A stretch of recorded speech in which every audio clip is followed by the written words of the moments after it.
welcome to everybody who has joined us.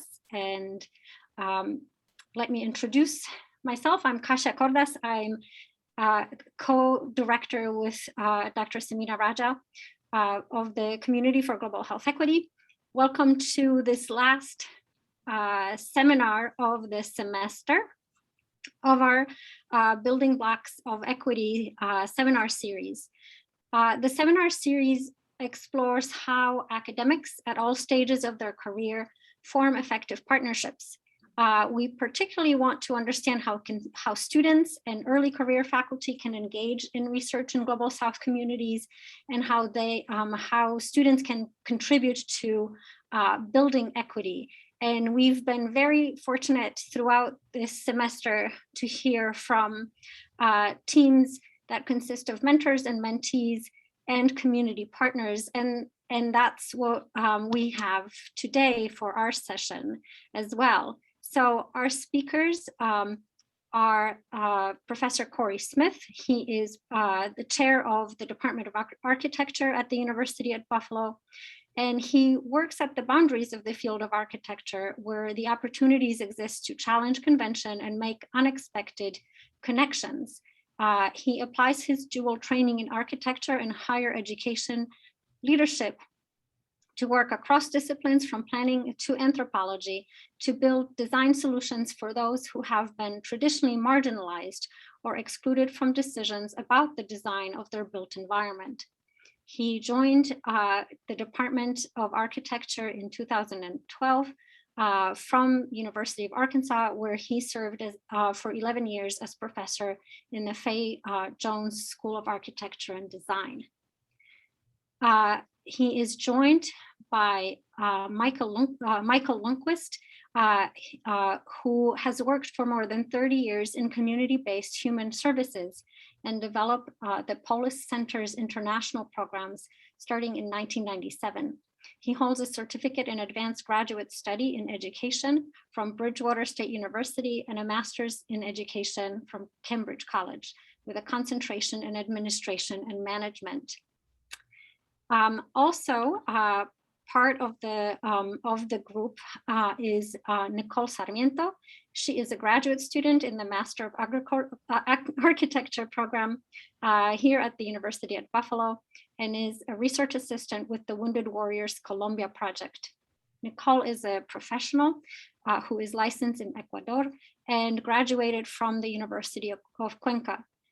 During her time in both the bachelor's and master's programs, Nicole has worked in various teaching and research related roles across the Department of Architecture. So welcome to the three of you. We're looking forward to hearing about your experiences, and welcome to our guests who are hearing this session. Feel free to join us by providing your questions either in the chat or in the Q&A box. So I'm gonna stop here and have the group begin. Thanks, Kasia, and thanks, Samina and Alex as well for helping to facilitate and coordinate the session. Welcome, everyone. Hopefully your semester has gone well so far, and you're having a good, you had a good Thanksgiving break and are looking forward to the end of the term. So I'm going to start, and I will share the screen. Is that coming through okay for everyone? Can I get a thumbs up from you all? Okay. Yeah. Okay, great. Thank you. So I'll be about 10 minutes and then turn it over to Michael. And then from there, we'll go on to Nicole, and we'll be sharing some observations along the way. Hopefully you brought your coffee, which is one reason why I started with this slideshow. I made sure to bring mine along the way. In addition to that, one of the things that Michael and I have collaborated on recently, and the last time that I was here, excuse me, the last time I was here, we were presenting on a project in the Democratic Republic of the Congo on Ijwi Island, which is pictured here in the slideshow. And that project we presented as it was in progress, and Stephanie Kramer and I helped move that project along with Michael and a whole host of other colleagues, some of them mentioned here on the screen. What's exciting is that was pre-pandemic, and during the course of the pandemic, the project moved along the way here and there, and ultimately construction has been completed and there was an opening ceremony recently. But we're here today to talk about how we built on that project and the decades-long work that Michael has been doing internationally in a number of different geographies. But we're going to take you to Colombia today to another project that is also in progress.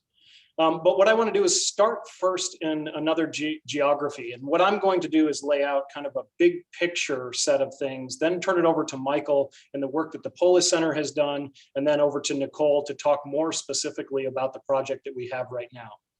So starting in Uganda, I want to share with you the statistic that 94% of children with disabilities do not complete primary school.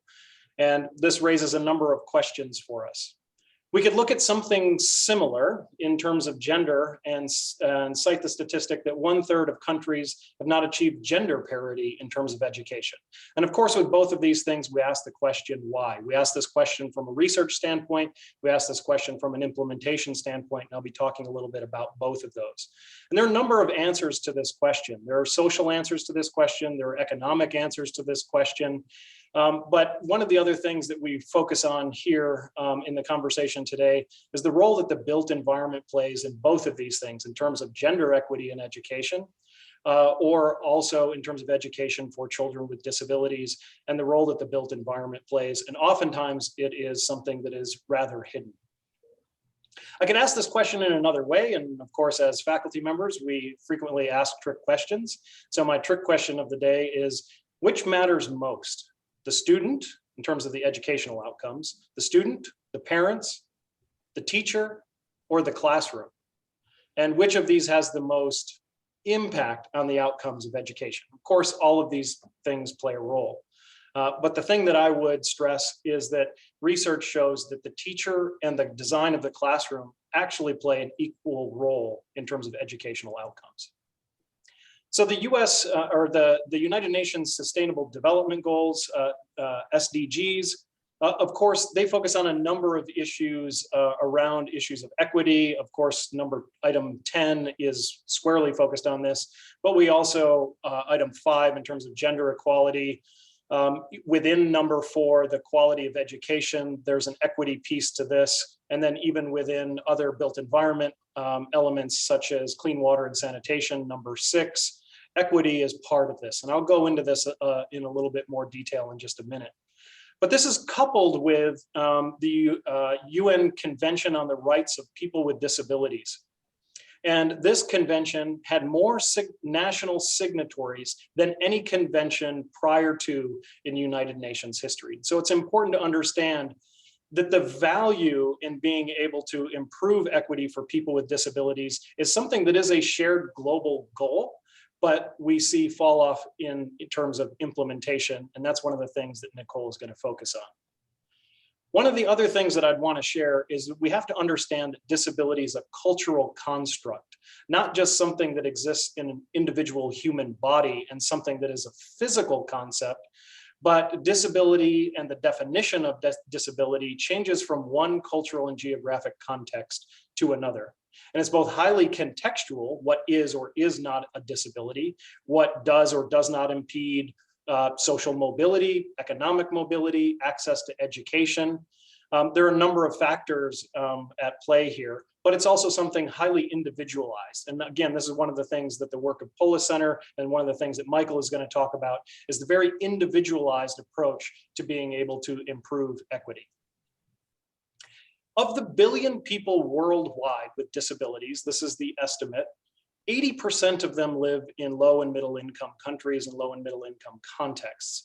What that means then is, again, the access to a number of different resources, whether we're talking about health and rehabilitation resources, access to assistive technologies, access to educational resources, but also the quality of the built environment.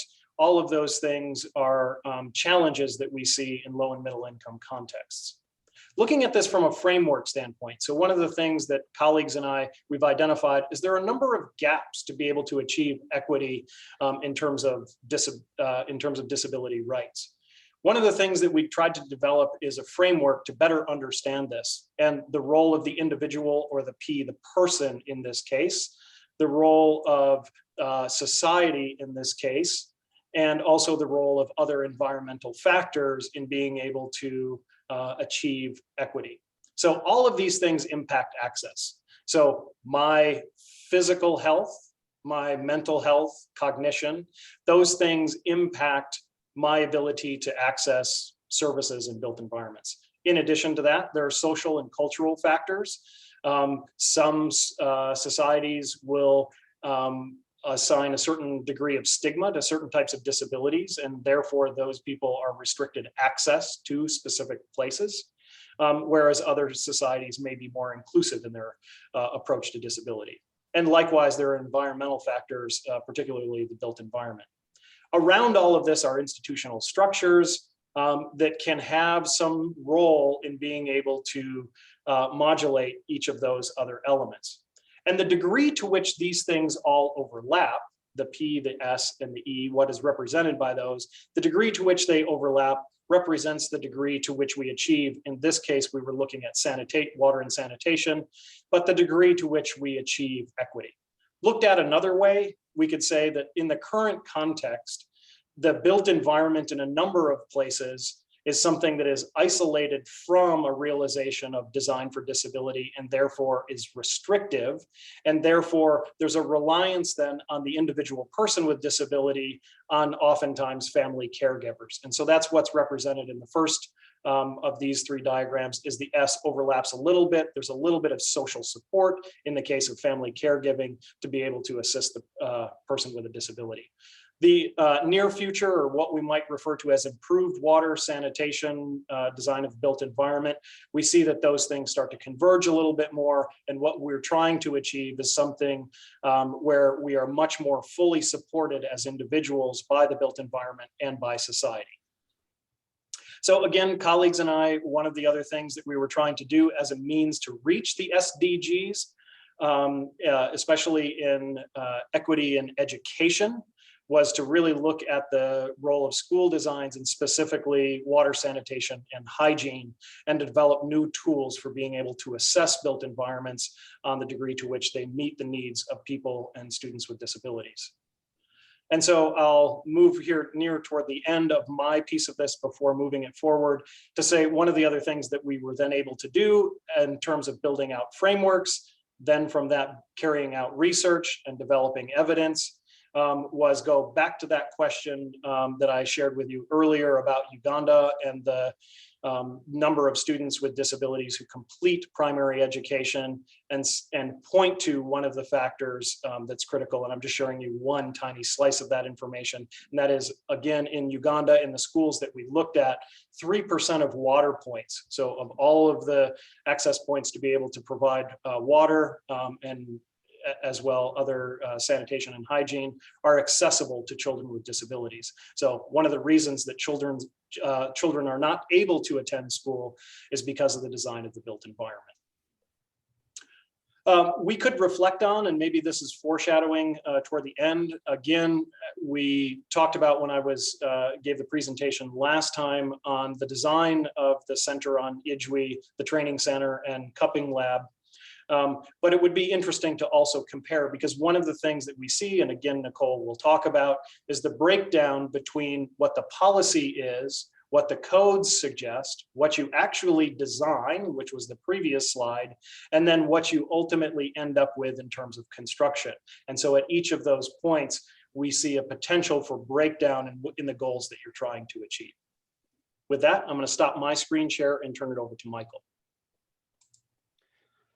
Okay, well, thank you. Happy to be here today. I did not bring a PowerPoint. I was debating that, but I thought I would begin by saying a little bit about the Polis Center. I know Corey already mentioned the work that we do, but we are a nonprofit organization based in Massachusetts.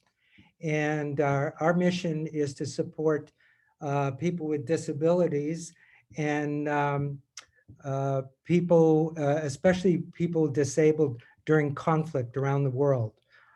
Toward that end, we work in, as Corey mentioned, many countries have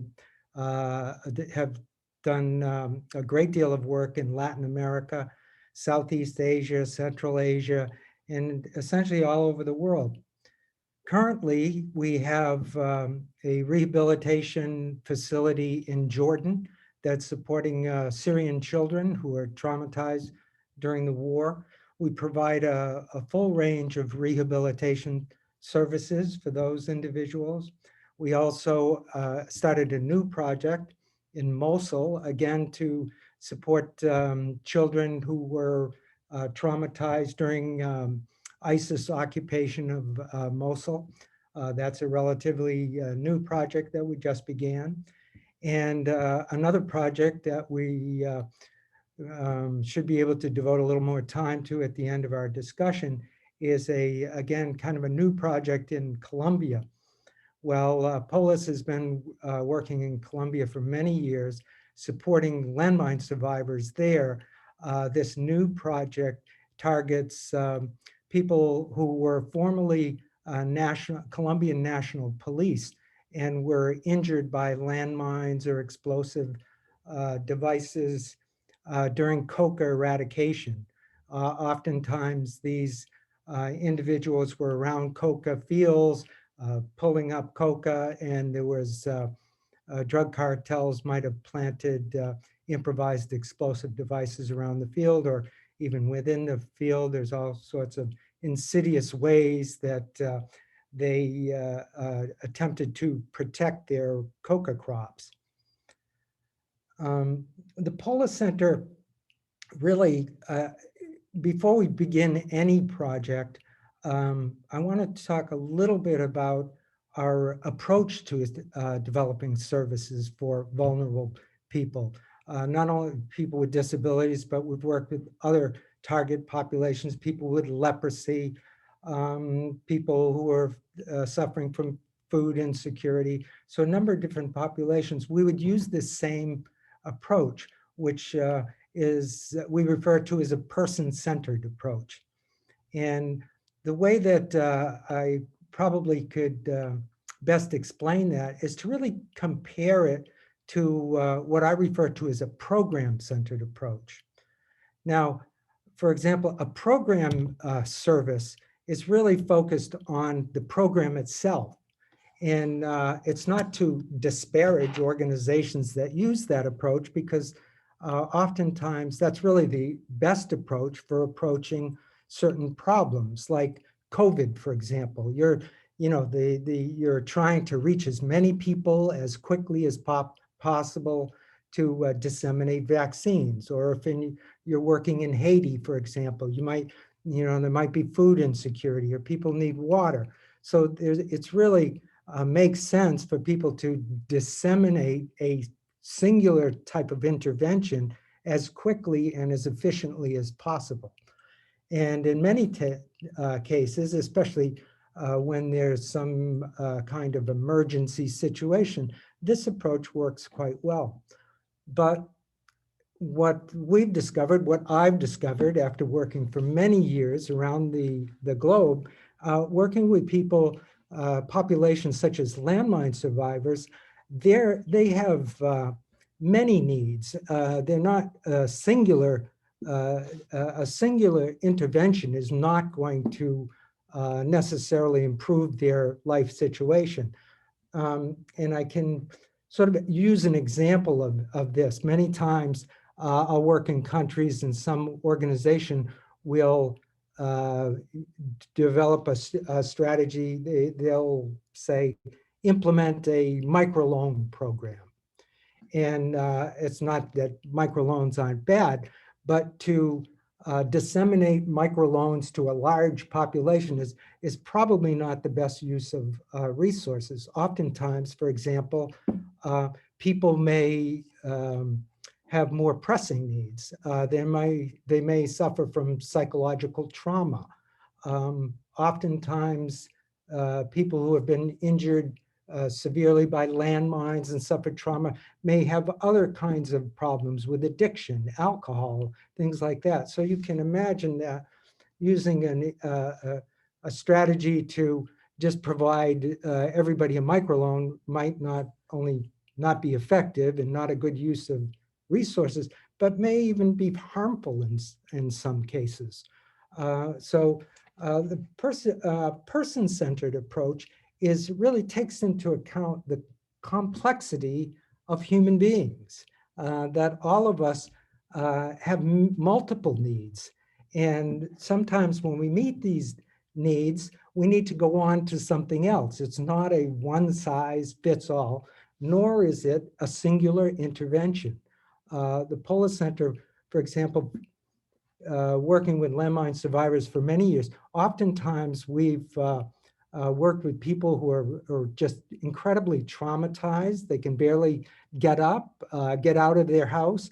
And then over years, by helping them with physical rehabilitation, psychological rehabilitation, many of these individuals have gone on to become professionals, graduated from college. Some are professors, doctors, even, and overcome tremendous adversity in their lives by having somebody stay with them every step of the way.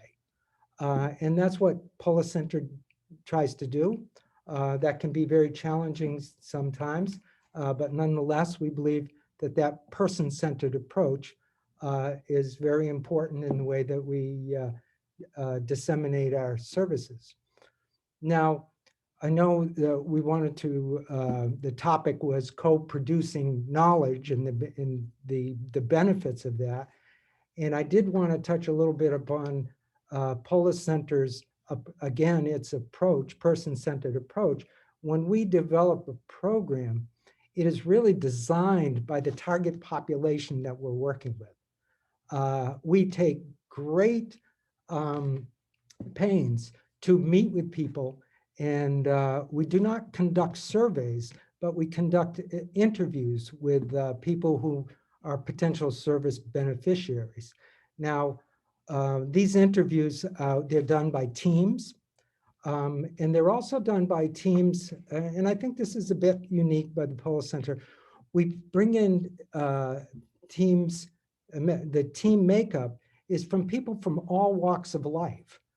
Even though we might be interviewing somebody who needs prosthetic services or rehabilitation services, we feel it's incredibly important to get different perspectives.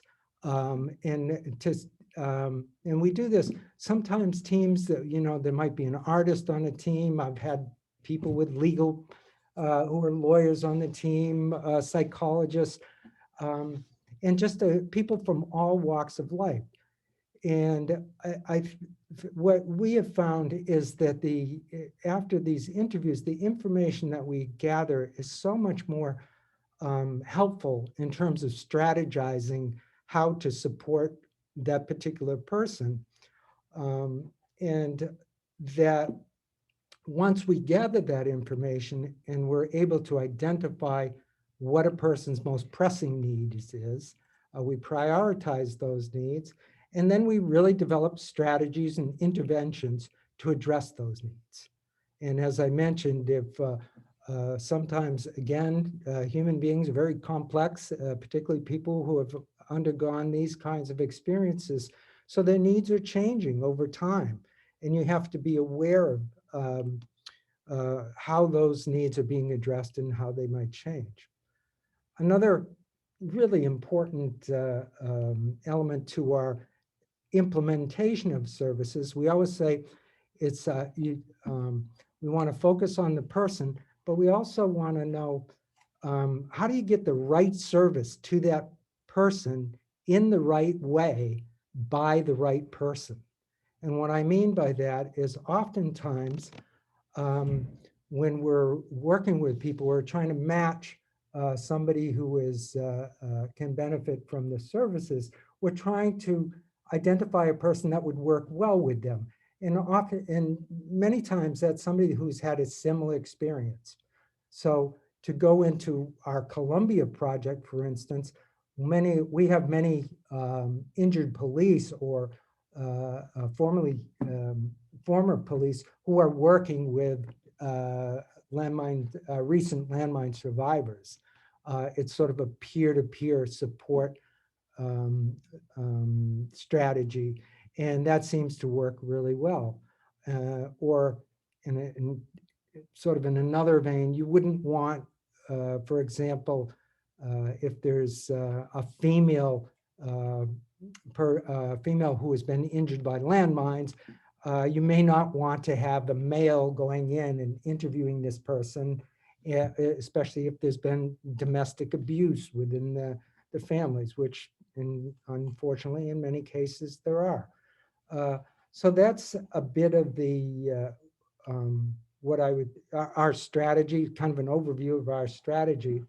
Again, I don't want to veer too far away from the topic at hand, the co-producing of knowledge, but I can't stress enough how important it is to design a program.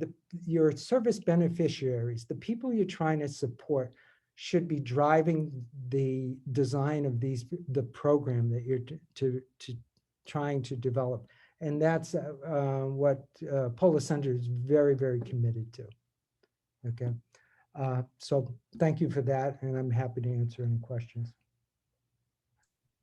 Thanks, Michael. Over to you, Nicole, to take us a little bit deeper into your reflections on the current work you've been doing.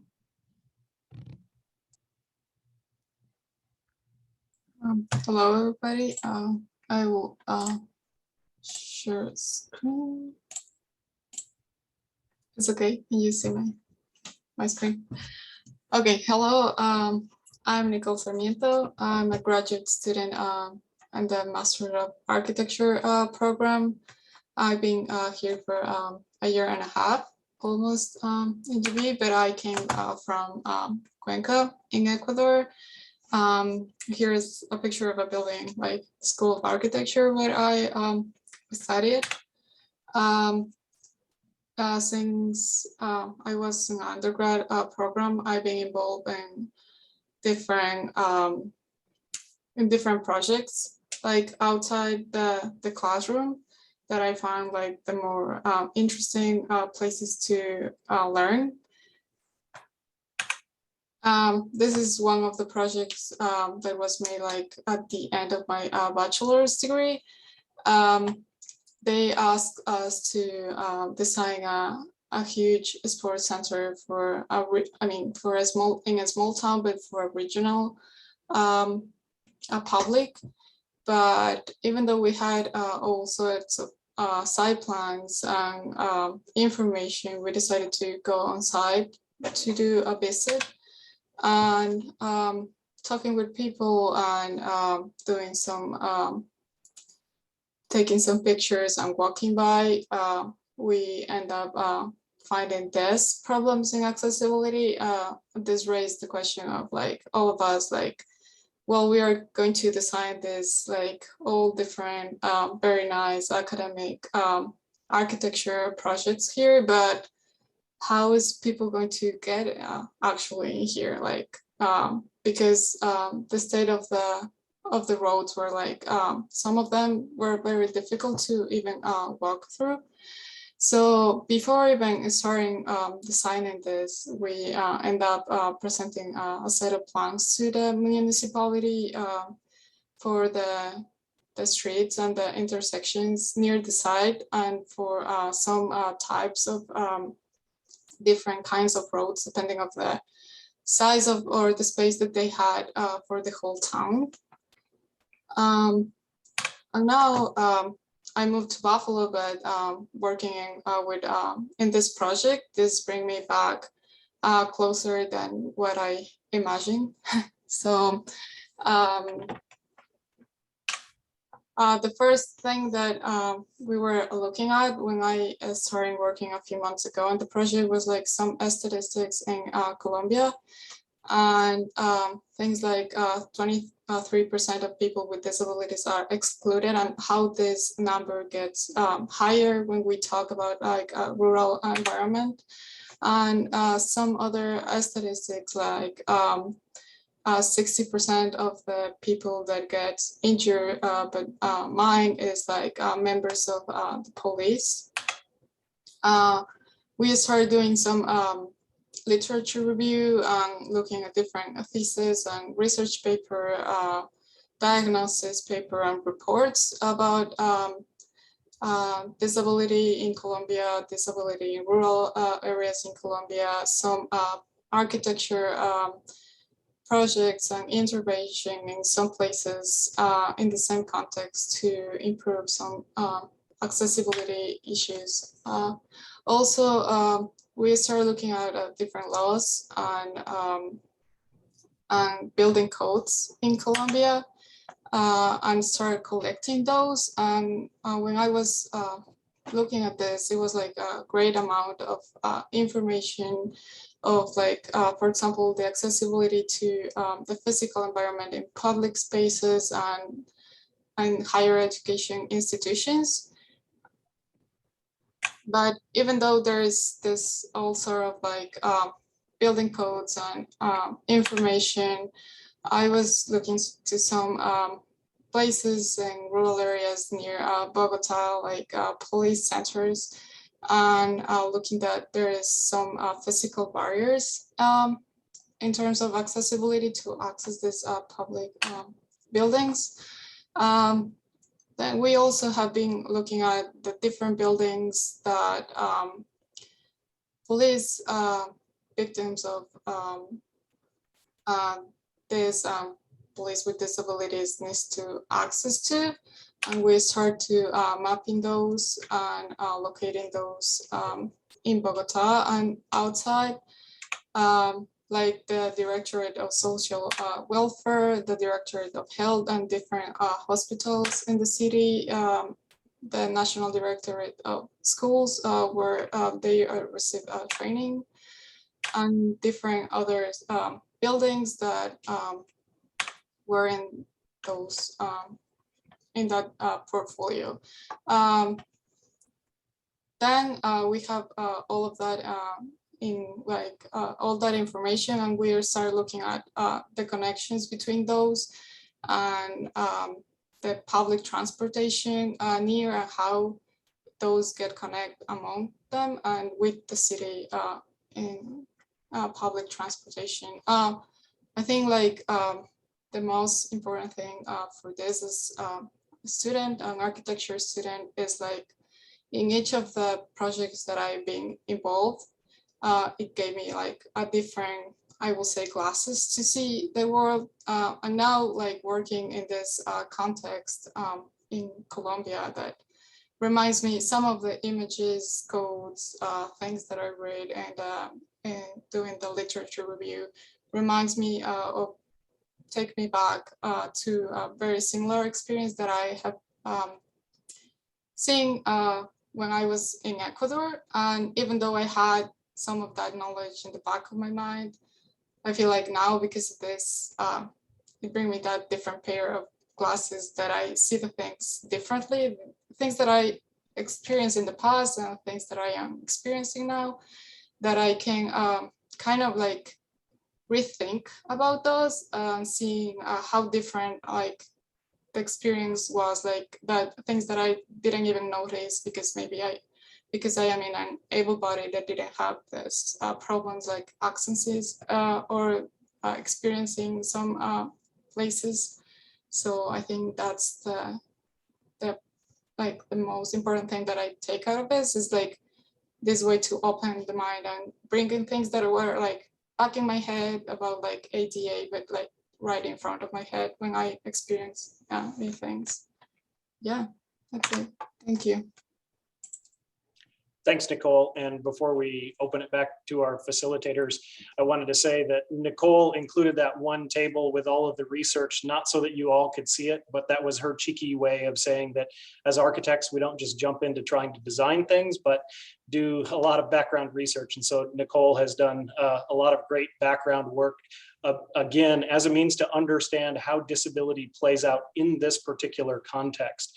And what that means culturally in this context, but also one of the things that may have been a little bit of surprise to both of us was how actually deep the disability laws and codes are in Colombia, but where things then taper off in terms of the implementation of actually how the built environment is actually constructed as one of the major challenges. So what we're going to be doing, the role that Nicole and I play along with Michael. Michael is overseeing a comprehensive project to be able to provide services as part of the Wounded Warriors Colombia project, but we will be helping to provide training on how to better assess the built environment and build the built environment. So there's an education and training piece, but then we'll also be carrying out assessments of key places where people will be seeking educational services, health services, recreational services, and so forth.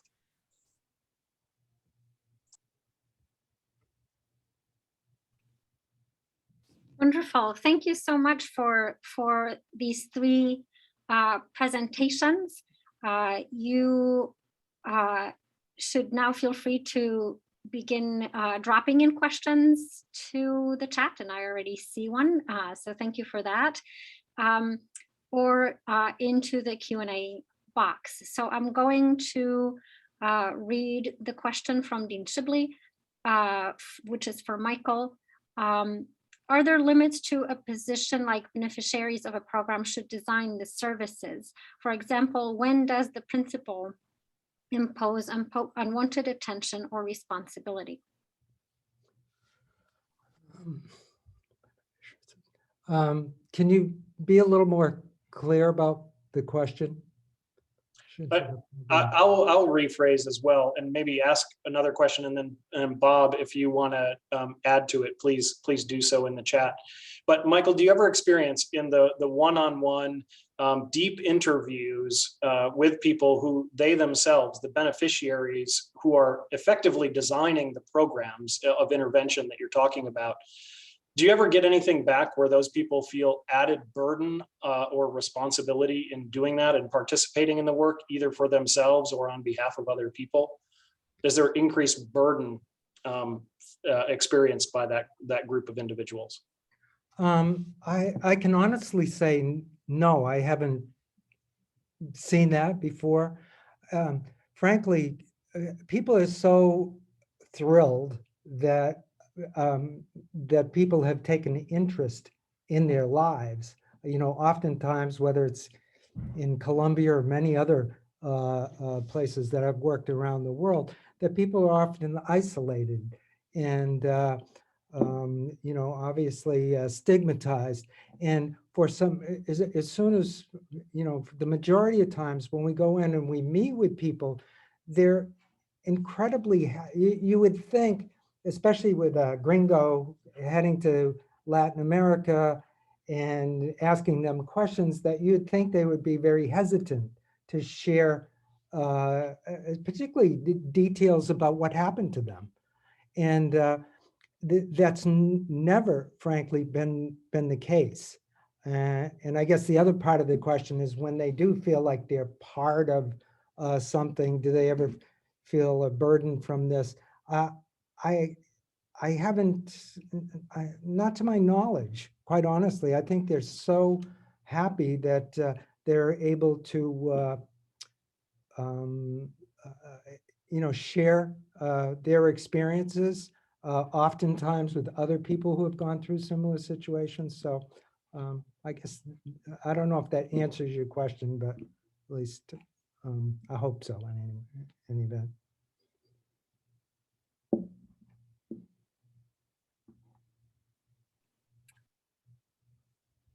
There's a thank you, so I think yes. I will jump in with a question that's broad and maybe takes us a little bit out of the this specific project in Colombia, but you know, feel free to use that as an example. But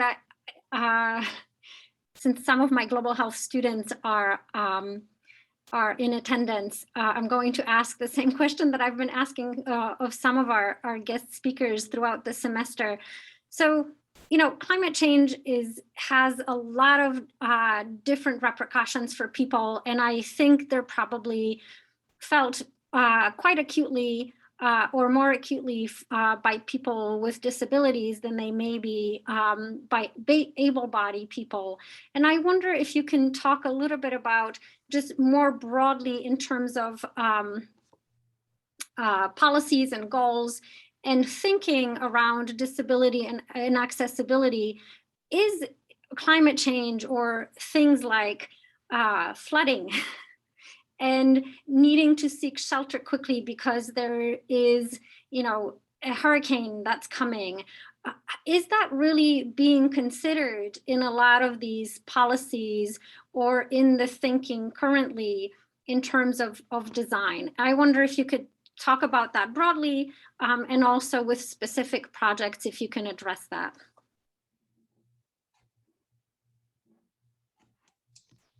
It's a great question, Kasia, and I have, my first answer is I don't fully know, and it raises a question that I need to follow up on for myself to look at that intersection between issues of climate change and vulnerability and particular populations that are affected. And I haven't looked at that specifically related to disability.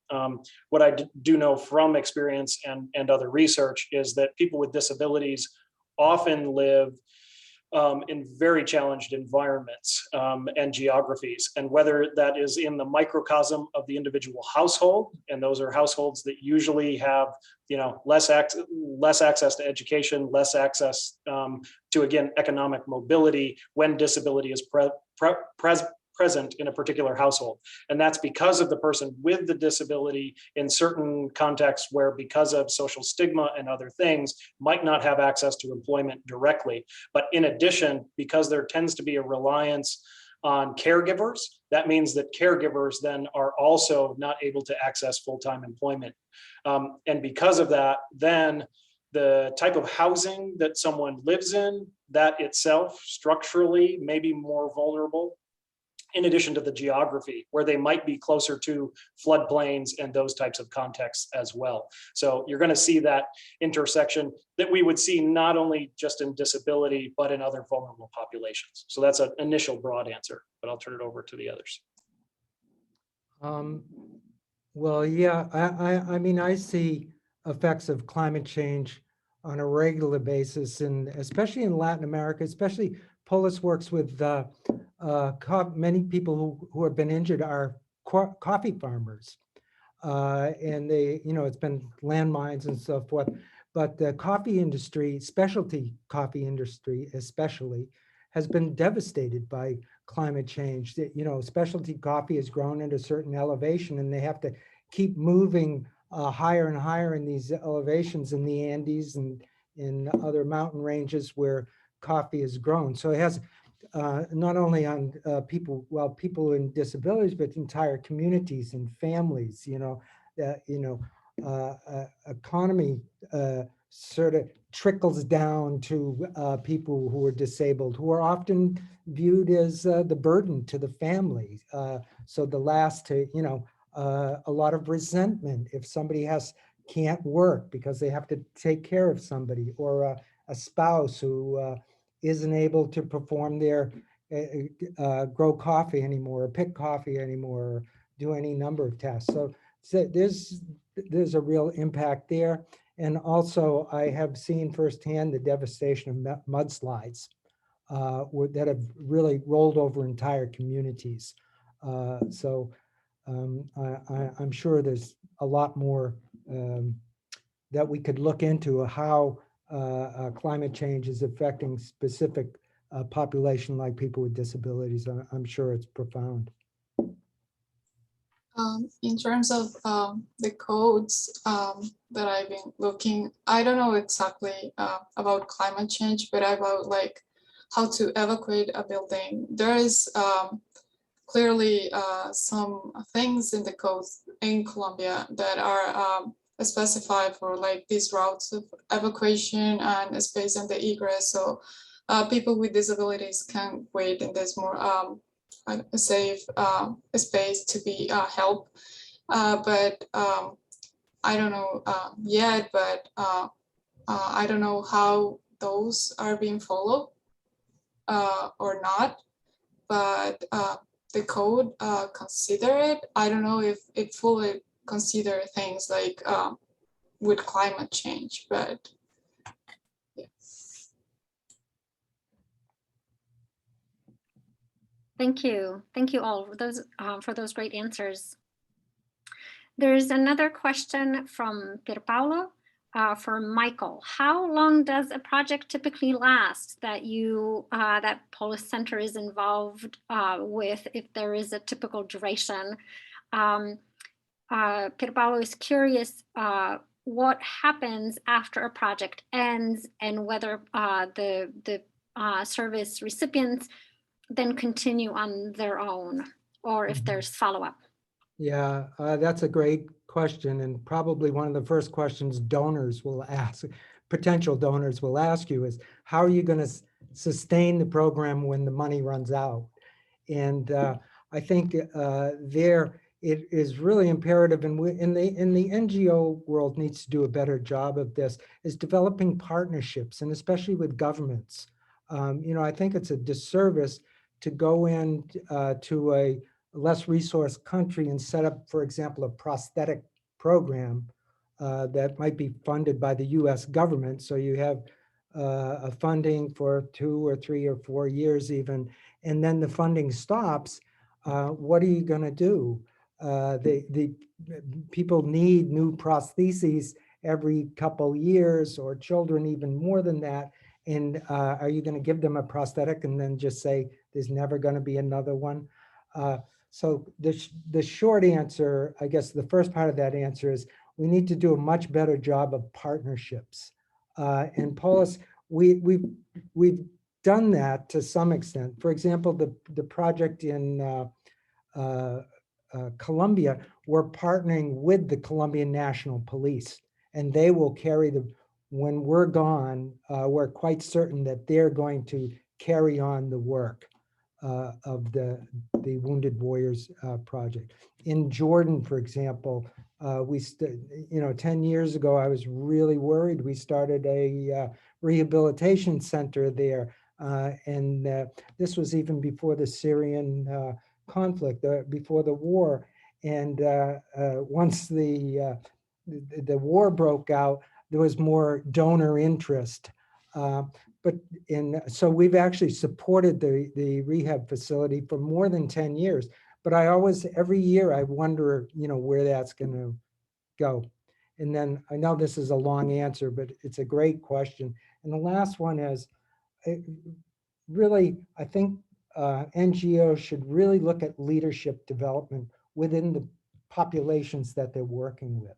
It's essential that people move on from devalued status within their communities, to move into positions of influence and power. And I don't think anything will ever substantially change for people with disabilities until they are in positions of power. Michael, could you share a little bit, because I think it's actually valuable to hear the story in answering Pier Paolo's question about the DRC work and the prosthetics clinic there, in addition to the organization of landmine survivors that you've helped to facilitate, and maybe describe, how long did it take for the planning phase, what did implementation look like, and where are things now? Yeah. Well, I'm glad you brought that up, because they're really great examples of programs that are sustainable.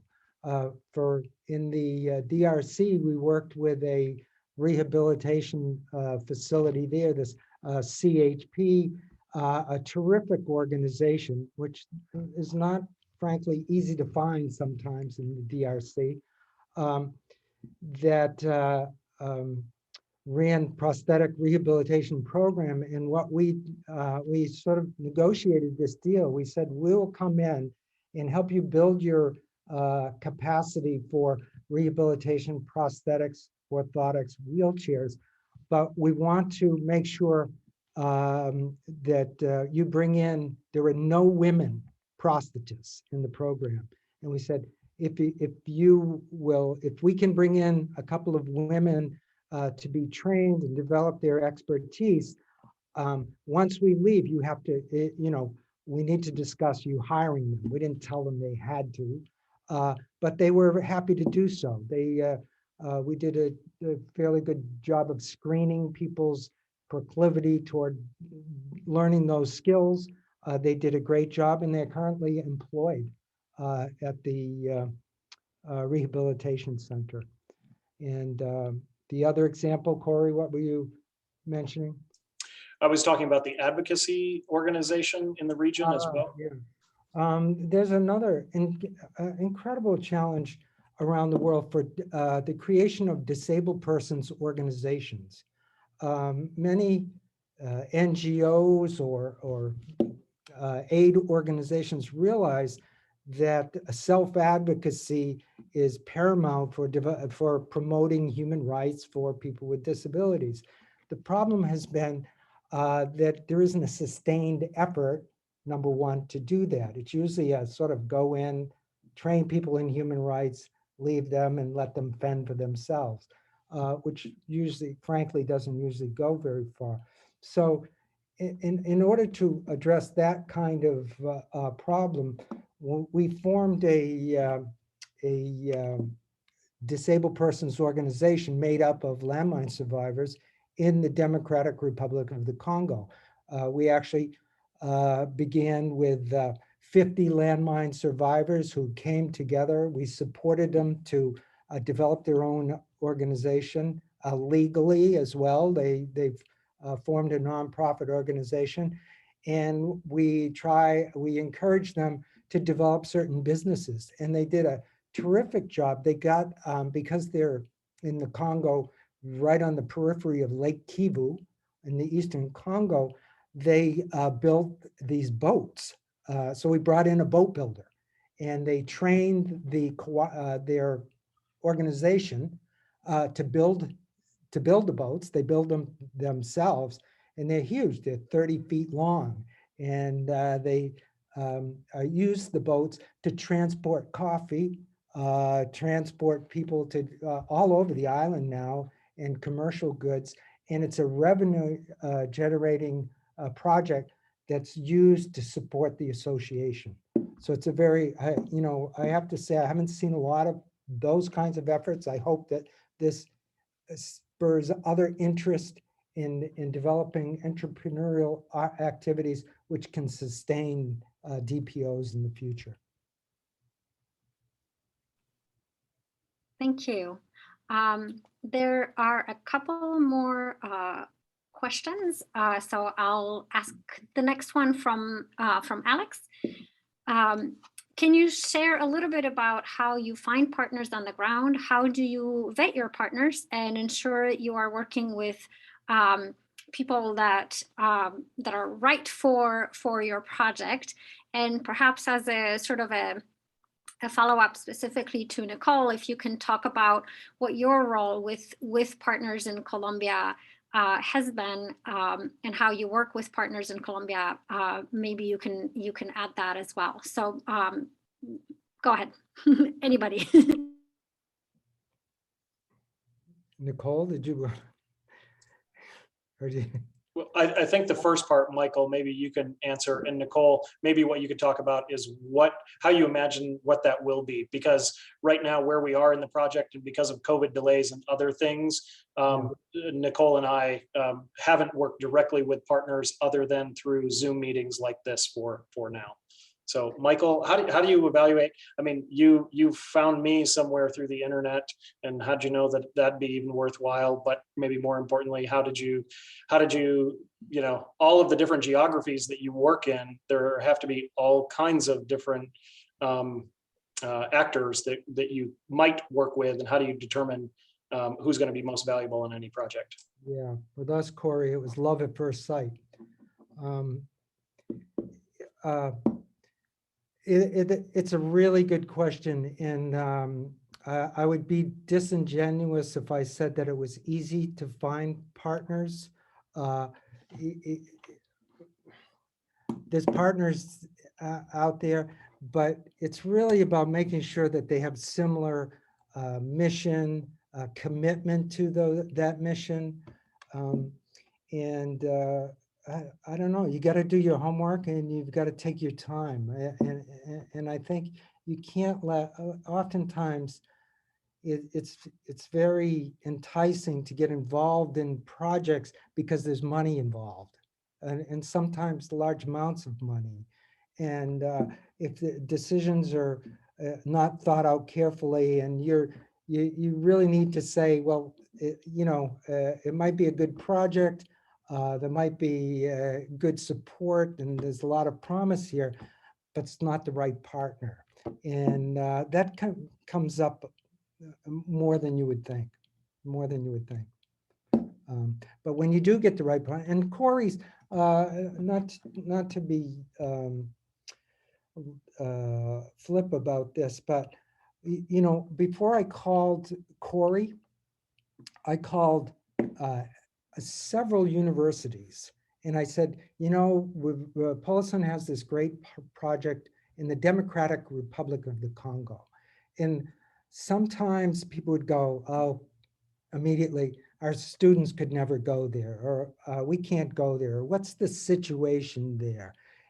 Or I'd go to others and they would say, other faculty, and they would say, geez, this is a fantastic project. We want to do this. And then they call me back and said, our administration won't let us travel there, things like that. When I called Corey, he never said, how much is the project? How big is the project? He said, yeah, I've worked in Rwanda. I would love to work in the DR Congo. And nobody else said that, So I think that there is kind of just a sense that you get from who you'd like to partner with. And it's to look for a certain commitment, level of commitment from somebody. They're passionate about what they do.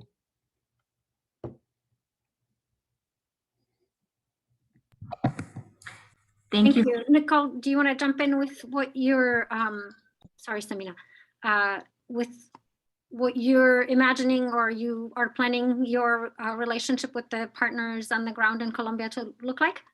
Yeah, well, as Corey mentioned, we so far haven't been traveling, and I am being in the project just like a few months.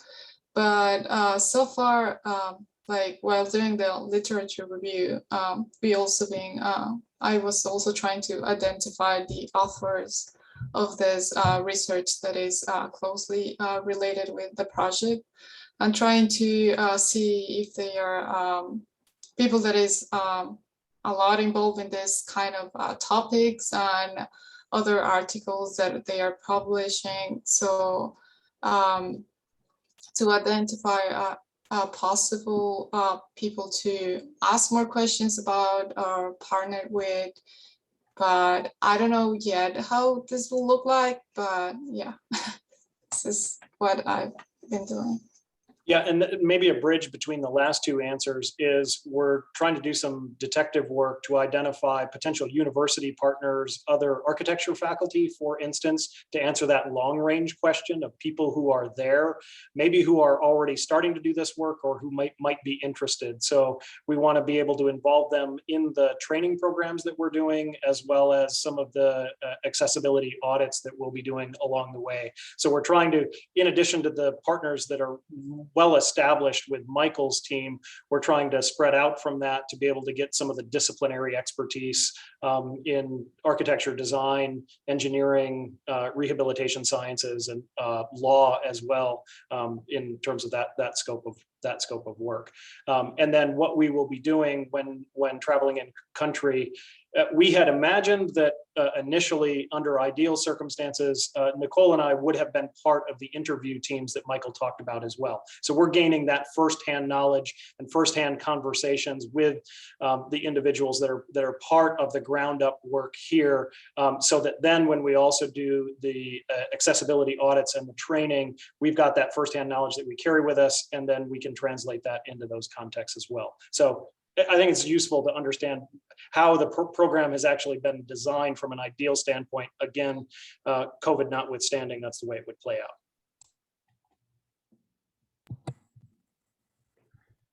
Thank you for great insights. I'm jumping in here Thank you, Michael. Thank you, Nicole and Corey. This is incredible work, and I'm reflecting on many questions that are coming into my mind, but I'll begin with one, and then there'll be some follow-ups.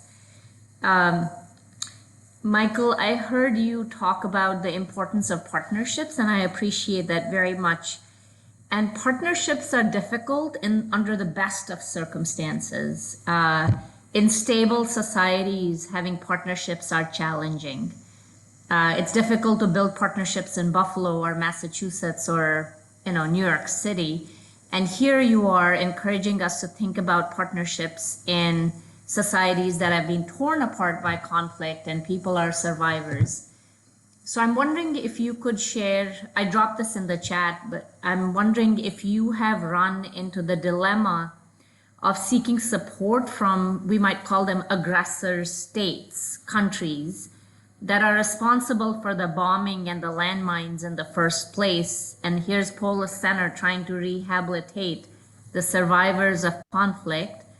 Have you approached those aggressor states for support?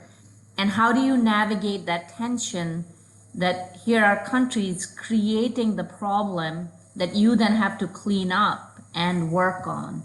Help us think through that complexity. Boy, it's a great question. I think it is, it's a heavy burden.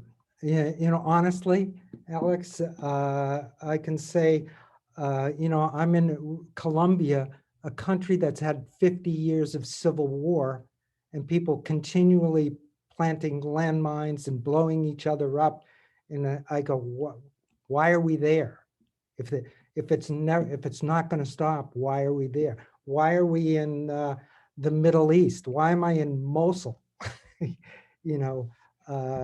So I think I have to be honest. Sometimes or the U.S. The U.S. has not signed the ban landmine treaty. One of the few nations that hasn't. But I'm here. I accept their money. I go out and support landmine survivors. So it's very, that tension is, to be honest with you, is always there. I think we have an obligation to speak our minds, to be a moral authority sometimes and say, look, these are the people we're working with. You need to help us. And sometimes that works, other times not so much. I've learned to, looking for supports is to recraft our message, not about to move away from a charity approach, help us because poor people need this, as much as for the coffee industry, when we go to them, I always say, if you want better quality coffee and you want to produce more coffee, then you ought to support these people because they'll work really hard and they're going to be your best employees at the end of the day. And that's I think a better message for getting support and for people who are survivors. I appreciate that pragmatic perspective. It also reminds me about the obligation of multiple disciplines and multiple sectors that have to do their part. You are responding to a very acute situation. And then it seems that the work that you do and the depth that you have with working with survivors ought to inform larger policy discourse. So the work of Polis Center and Corey and Nicole, which I'm very excited that our architecture student is involved in this project, that somehow this needs to make it into the policy dialogue so that we're not you, the burden is not on you, but more broadly academic environments, learning from the experience on the ground and pushing and amplifying for change in other venues. That seems to be a really important step. It's just a reflection from CGHE that we are actually a space that learns from many different disciplines and pushes information outwards And I hope that in the future, someday, that all of you are prepared to consider a short policy brief, which is the implication of your work on the ground, but that we need to get into other venues that can tackle those more upstream factors that are making life difficult in communities. So thanks for sharing that. Back to you, Kash. Thank you. I don't see any other questions in the chat. Our attendees should feel free to please add anything that you have that's a burning question. Otherwise, I invite our panelists to offer any closing remarks that they may have, or any thoughts that have sort of come to you as we've been having these conversations. There's one thing I'll share that's related to this last line of questions, both the line of questions about partners, and then Samina's really challenging but important question about the other actors who maybe cause the problems that we're looking at. And so I think sometimes we talk about the direct stakeholders and the direct partners that we're working with on the one hand, and on the other hand, those people who are funding the projects, or in architecture language, we would refer to them as the clients versus the end user of this. But then there's a middle space in the context that Michael and you all are working in as well, which has to do with those people who can serve a role in either helping or hindering a project move forward. So an example on Ijwi Island, for example, so even though it's the Democratic Republic of the Congo, because of its isolation, because of other traditional structures, there's a king of the island. And in order to be able to do things, it's not just about the coffee cooperative, or it's not just about the U.S. African Development Foundation who's funding the project, or those other people, but there are also people who can either become allies or not in a project, and navigating that process is also equally important in terms of, not only short-term project success, but then long-term project success, or whether or not you see oftentimes a project becomes successful and one of these people who you thought was an ally takes the project and makes it their own and co-ops it and turns it into something else that doesn't ultimately serve the end user you were trying to in the first place. So being mindful of not just the primary actors that you're thinking about, but all of these second tier participants is also part of the challenge.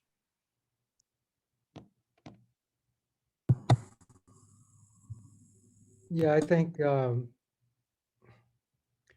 what I would reiterate is the need to include the potential service beneficiaries into the design process, and to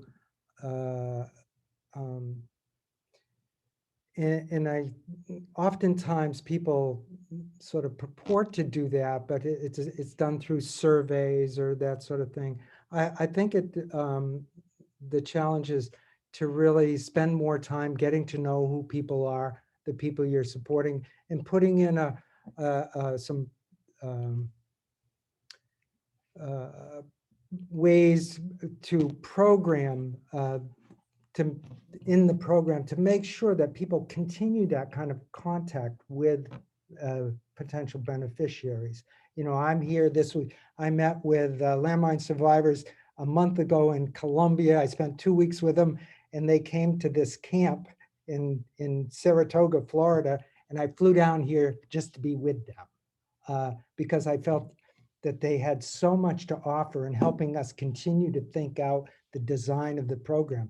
As Corey and Nicole say, this is just getting underway, and we really need to hear their voices. So whether it's for landmine survivors or food security, whatever it is, we need to hear what people have to say and not make it a kind of one-time, fill out this survey or tell me what you need and I'll see you later. It has to be ongoing. So that's what I'd say. And I do have to add this one thing, because of the topic of when you're talking about co-producing knowledge, one of the questions was, what prevents us from achieving that sometimes? And to me, it's a lack of empathy. It's the failure to step into somebody else's shoes. And we need to be better at that. That would be my final thoughts.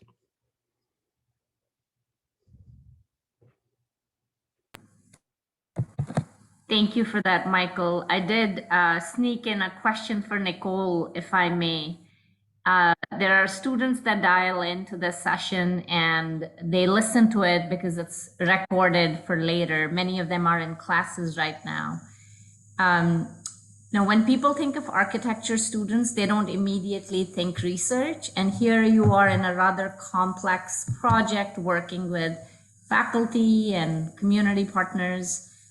What's your advice for other graduate students, especially architecture students, about why they should engage in research?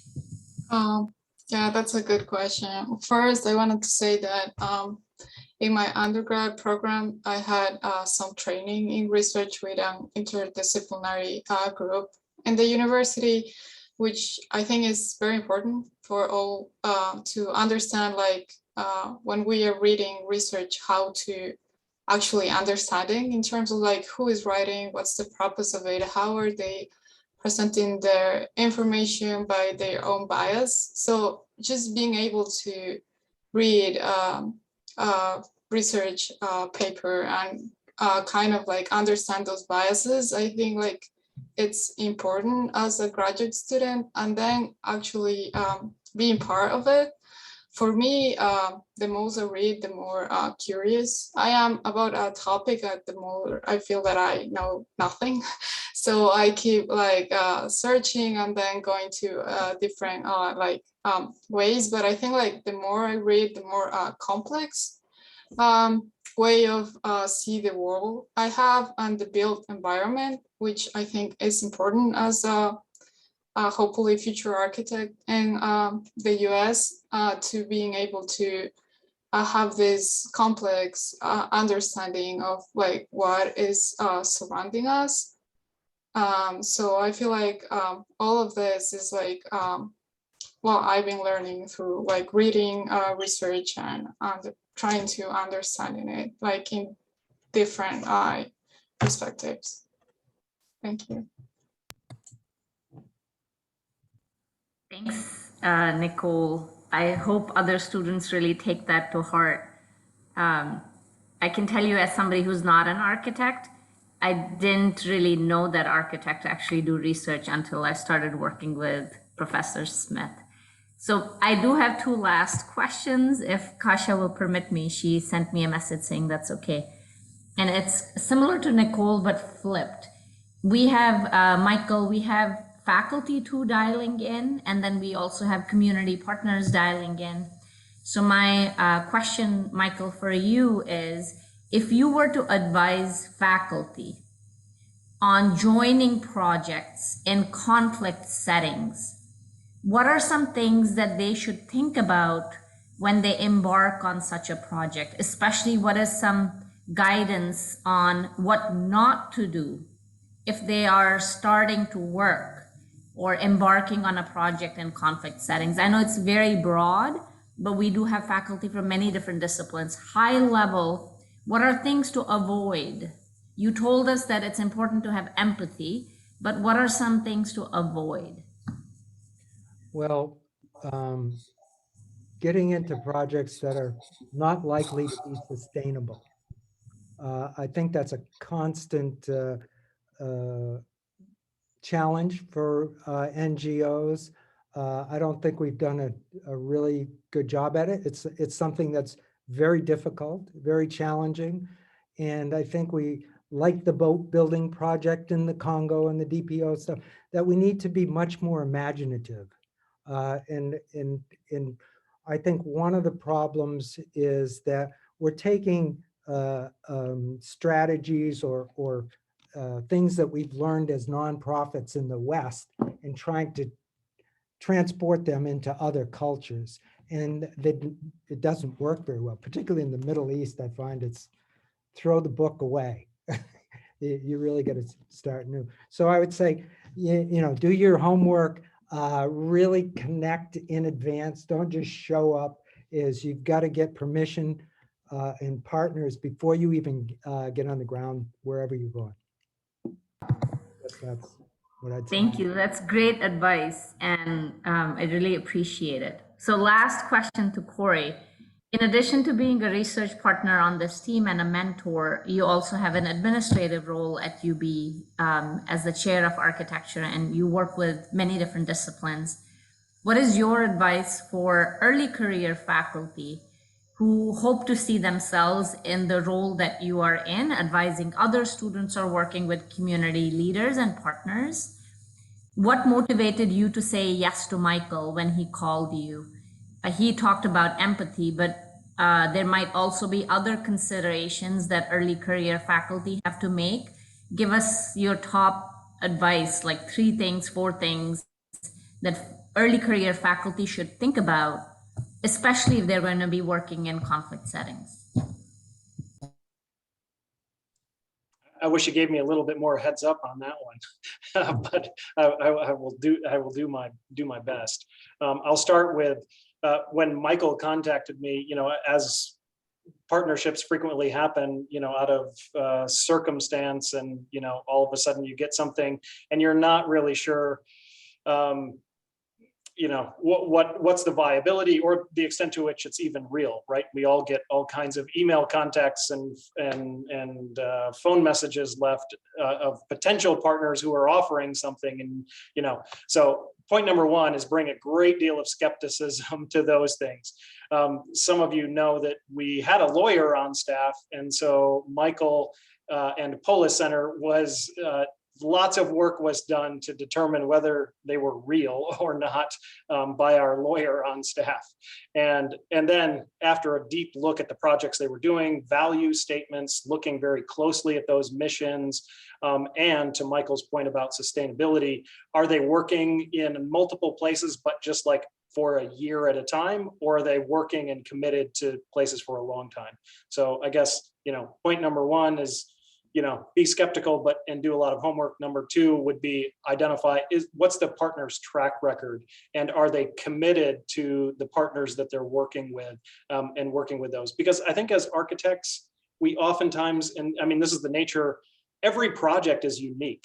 So you get a new client, a new site, new construction, new program, every project you get. And so while they might share some similarity from one to the next, we live in a discipline of the new. And we live in a discipline where that's one of the things we try and promote are new things and new ways of doing things. But that's not always useful in the context of working in a conflict region or working with a partner where you really need to invest a much more significant amount of time to be able to make it productive over time.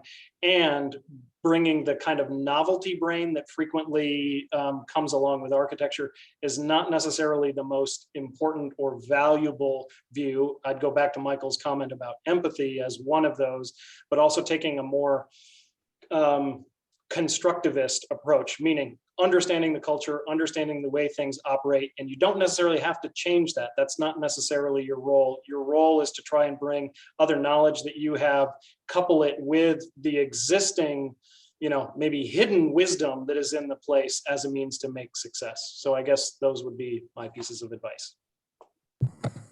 Amazing, thank you. Back to you, Kasia. Those are great, great insights. Thank you to all 3 of you for that.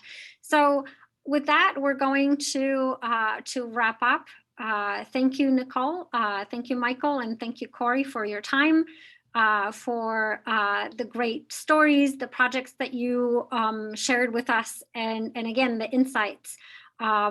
We will be making the video available online at the CGHE website. So it will inform and inspire, I think, other people who listen.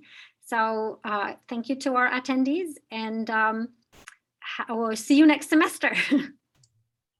Thanks for hosting. Thank you very much.